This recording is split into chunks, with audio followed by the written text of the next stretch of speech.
ख्रिस्त आहे माझ्या प्रिय बंधूंनो आणि माझ्या प्रिय मुलांनो, आज आपण कोणता सण साजरा करतो मुलांनो? पवित्र त्रैक्याचा. Very good. हा सण आला की आम्हा फादर लोकांना थोडा घाम सुटतो, कारण हा असा एक सण आहे पवित्र त्रैक्याचा की नक्की लोकांना कसं समजवायचं हे त्रैक्याचं रहस्य हे जरा जड जातं आम्हाला. ख्रिस्त आहे माझ्या प्रिय बंधूंनो, या जगामध्ये अनेक गोष्टी आहेत ज्या रहस्य आहेत, ज्या आपल्या विचाराच्या पलीकडे आहेत. परंतु जरूर नाही की मला प्रत्येक गोष्टी समजल्या पाहिजे पूर्णपणे, जरूर नाही. काही गोष्टी रहस्य असणेच गरजेचं आहे, आणि ते आहे सर्वप्रथम म्हणजे की परमेश्वर. जरूर नाही की मी परमेश्वरा संपूर्णपणे ओळखलं पाहिजे, ते शक्यच नाही. कारण एखादी वस्तू जर मला पूर्णपणे समजली म्हणजे मी त्या वस्तूवर कंट्रोल करू शकतो किंवा त्या वस्तूचा ताबा घेऊ शकतो मी. आणि म्हणून ख्रिस्त माझ्या प्रेमनो, परमेश्वराच्या बाबतीत विशेष करून आता जो सण आहे अतिपवित्र त्रैक्याचा सण, हा त्याच बाबतीचा आहे. कल्पना करा, एकदा समजा तुमची आई येऊन तुम्हाला सांगणार, बाळा तुला माहित आहे का, तुझा एक काका आहे, एक अंकल आहेत, म्हणजे तुमच्या आईचा भाऊ, जो परदेशी राहतो, बाहेर देशात राहतो, आणि तो खूप चांगला आहे, खूप मदत करतो. साहजिकच अशा गोष्टीवरती तुम्ही विश्वास ठेवणार की नाही? तुम्ही कधी त्या अंकलला पाहिलं नाही, त्याच्याबद्दल कधी ऐकलं नाही, पण तो आई सांगते की तुमचा एक अंकल आहे, परदेशी आहे, आणि तो कार्य करतो, तिकडे काम करतो. तुम्ही तुमचा आईचं ऐकणार की नाही ऐकणार? ऐकणार. आई कशाला खोटं बोलेल, नाही का? परंतु जर तुम्हाला कोणी विचारलं की तुझ्या त्या अंकल बद्दल थोडंफार सांगा आम्हाला, थोडंफार जड जाईल. कारण कधी त्या अंकलला कधी पाहिलंच नाही, त्या अंकलशी कधी मी बोललोच नाही, आणि आमच्या काय जास्त काय संबंध आलेच नाही, आणि म्हणून त्या अंकल बद्दल, त्या काकाबद्दल तुम्ही जास्त काय बोलू शकणार नाही. परंतु एक दिवशी त्या तुमच्या अंकलने, काकाने तुम्हाला व्हिडिओ कॉल केला, ओके, आईवरती, आणि तुम्ही त्यांच्याशी बोलले व्हिडिओ कॉलवरती, त्यांना पाहिलं, ओके, आणि त्यांनी सांगितलं की अमुक दिवशी मी येणार आहे घरी, आणि तुला मी भेटणार, आणि तुला खूप सारे गिफ्ट घेऊन येणार, आनंद वाटो. आणि मग एक दिवशी तो अंकल येतो, त्याला तुम्ही भेटतात, ओके, त्यांच्याशी बोलतात वगैरे, आणि एक अनुभव त्यांचा तुम्ही घेतात. मग त्याच्यानंतर जेव्हा तो कोणी तुम्ही विचारलं की तुमचा तो परदेशी अंकल आहे, काका आहे, त्याच्याबद्दल तुम्ही सांगा, थोडंफार काहीतरी बोलू शकतो आपण, नाही का? त्यांच्याबद्दल थोडं काय सांगू शकतो. ख्रिस्त आहे माझ्या प्रेमजनो, असंच काय तर परमेश्वराच्या बाबतीत आहे. जोपर्यंत आपला परमेश्वराचा अनुभव आपल्याला मिळत नाही, तोपर्यंत ते पूर्णपणे रहस्यच आहे, त्याच्याबद्दल जास्त काही बोलू शकत नाही.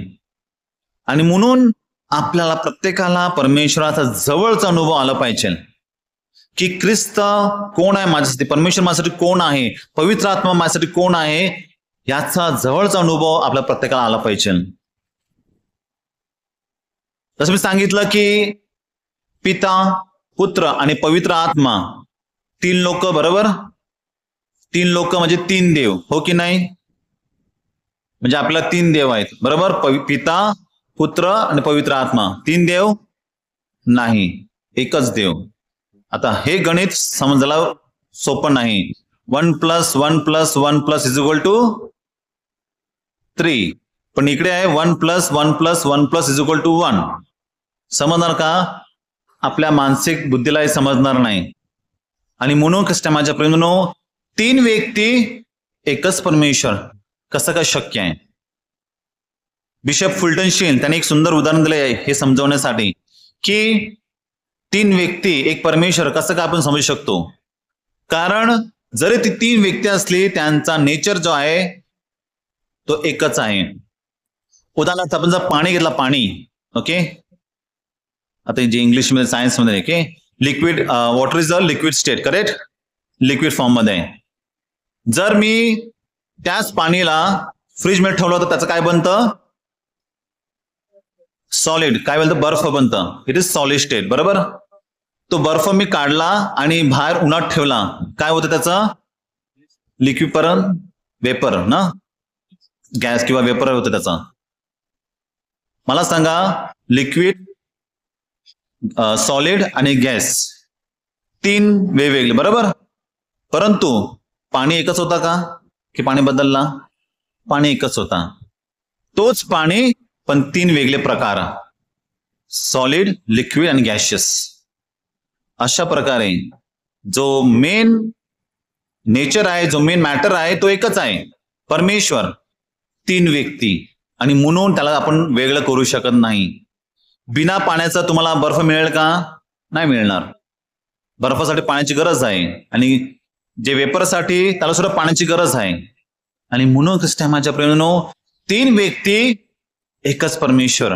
आणि सर्वप्रथम म्हणजे की त्या तिन्ही व्यक्तीमध्ये इतकं घट्ट नातं आहे, अतूट नातं आहे की जे तोडू शकत नाही. कदाचित काही जण विचारतात, प्रश्न केला होता की जो जुना कराचा परमेश्वर आहे तो नवा कराचा परमेश्वरापासून वेगळा आहे का? कारण जुना करामध्ये कुठे लिहिलं नाही पवित्र आत्मा येशू ख्रिस्ताबद्दल, काहीच लिहिलं नाही. मग तो वेगळा आहे का? कारण नवीन करारामध्ये आपण ख्रिस्ताबद्दल ऐकतो, पवित्र आत्माबद्दल ऐकतो. मग तो परमेश्वर वेगळा आहे का? नाही, एकच परमेश्वर.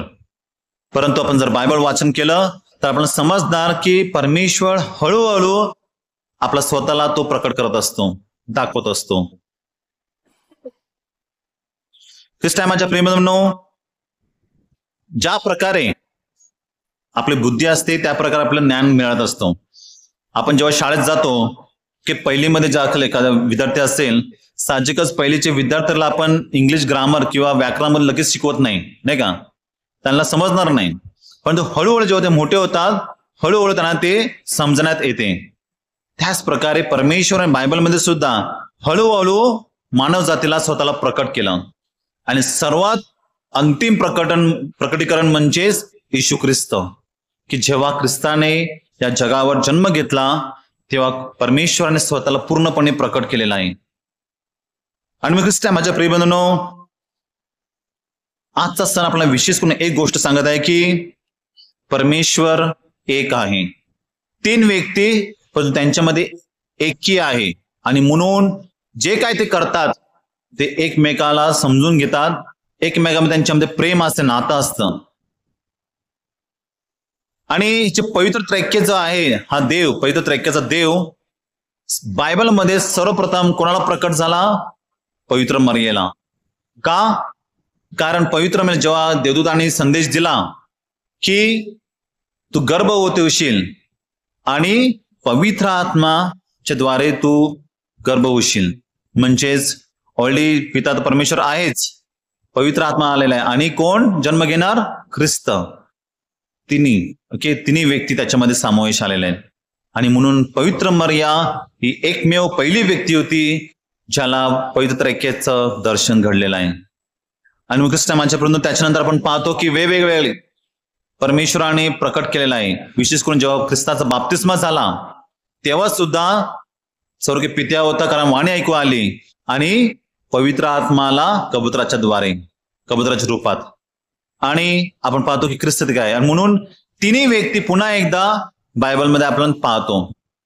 त्याचबरोबर जेव्हा ख्रिस्ताला त्याचं रूपांतर झालं होतं पर्वतावर, तेव्हा सुद्धा पवित्र त्रैक्य हजर होता.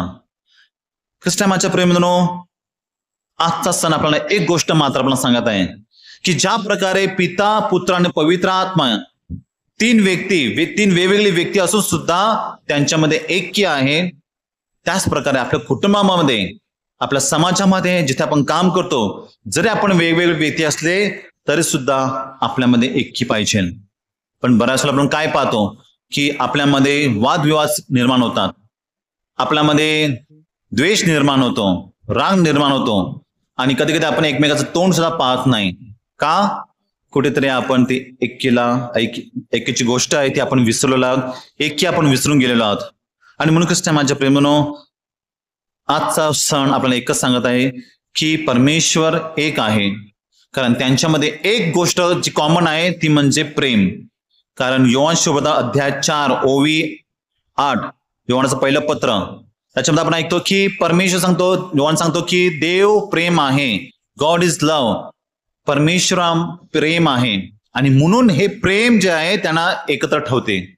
आणि त्याच प्रकारे ख्रिस्ता माझ्या प्रेमानो, आपल्या प्रत्येक नात्यामध्ये, आपल्या प्रत्येक गोष्टीमध्ये प्रेम असावं, जेणेकरून ज्या प्रकारे 3 व्यक्ती परमेश्वर एक आहेत, त्याचप्रमाणे आपण सुद्धा आपल्या कुटुंबामध्ये, आपल्या गावामध्ये, आपल्या समाजामध्ये एकीचं वातावरण निर्माण करण्यास परमेश्वर आपल्याला शक्ती सामर्थ्य द्यावं, त्याचं प्रेम आपल्याला द्यावं म्हणून आपण विशेष प्रार्थना करूया.